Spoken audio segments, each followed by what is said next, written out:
April Connors from the Connors Group, and welcome back to Favorite Things Friday. Today we are in Richland, Washington, and we are at the Gallery at the Park, which is a beautiful building located on Lee Boulevard, just off of George Washington Way, and at the entrance to the park. So if you love what we're doing, make sure you hit the subscribe button. We're going to take you inside and tell you all about the art gallery and the Allied Arts Association.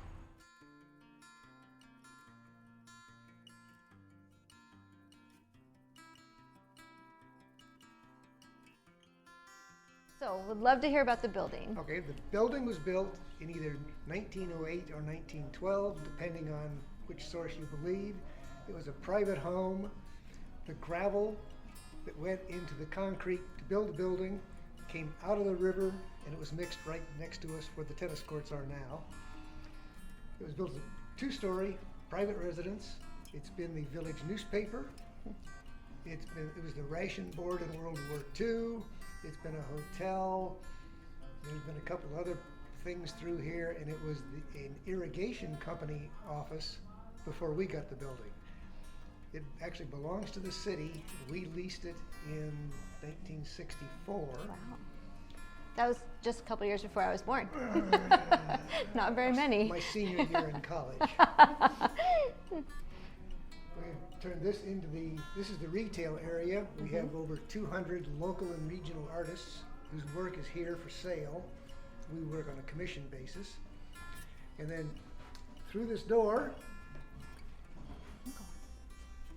this is our display gallery.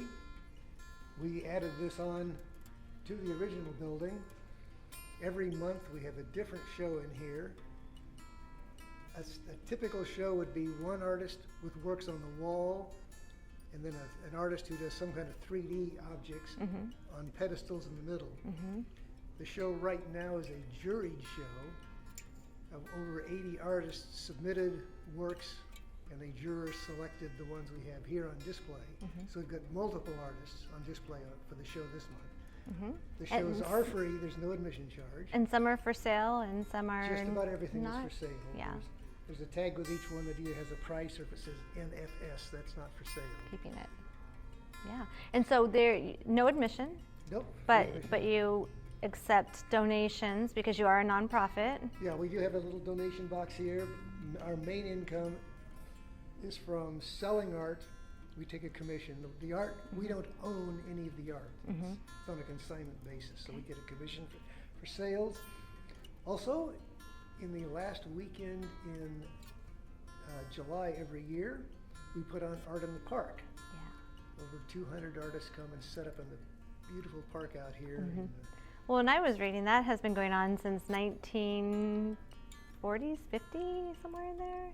The organization was formed in 1948. They started out with what they call the clothesline show in Uptown Mall, people just hanging their paintings on clotheslines. I honestly don't remember when this was started. It was before my time. Yeah. But it's been like 60 or 70 years Yeah. we've been putting this event on. It's always a favorite though, but you have people come from, is it just local artists or you have people come from all over for that show? The Art in the Park show, I would say it's Western U.S. There's kind of a thing where these artists move from show to show. Each location has one on a different weekend. Yeah. I think Bellingham has theirs the week before or the week after. We have this one. So the artists, it's a moving thing they do. Yeah.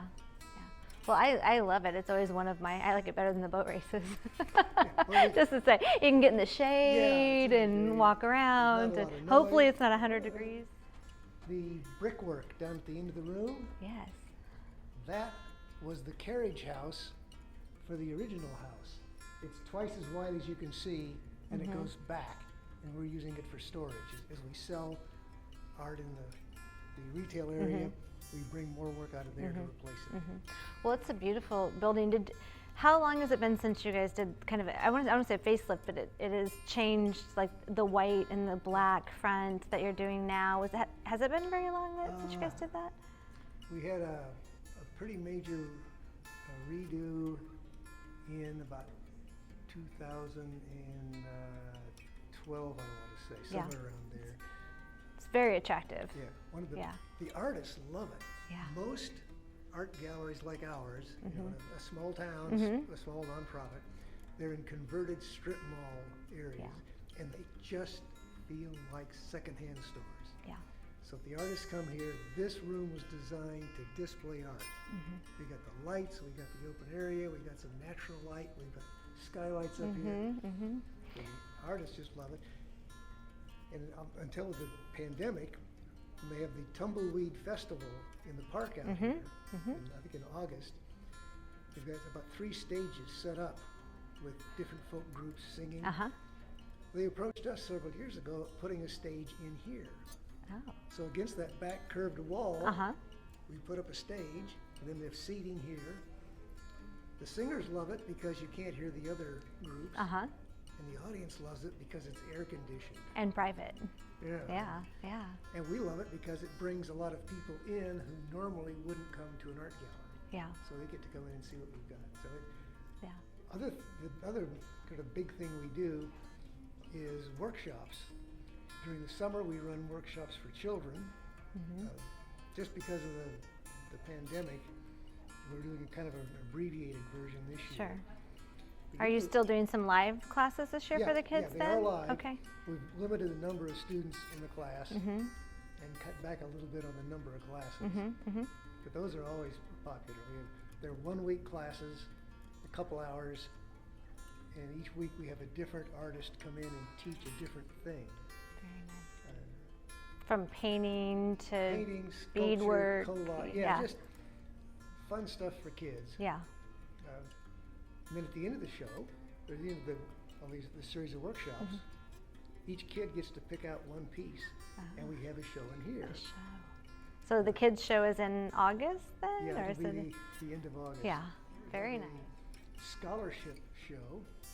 We give a scholarship to a CBC student and to a Master of Fine Arts student from somewhere in the Northwest. And we have awards for high school students. We don't call them scholarships because the kids get the money. Oh. Scholarships go to the college. They'll go to the college, yes. Yeah. And I forget how much we put out. It's about $2,500 I think, total. No, that is amazing and great. I mean, we kind of read up a little bit more before we came down, and I think you hit, all of the points of but just beautiful building and the juried show only. How often do you do the juried shows? Once a year. Just once a year.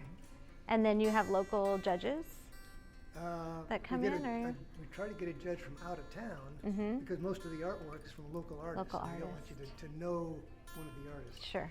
So this year it's an art teacher from Walla Walla. We've had them from Ellensburg. We've had people come from Seattle.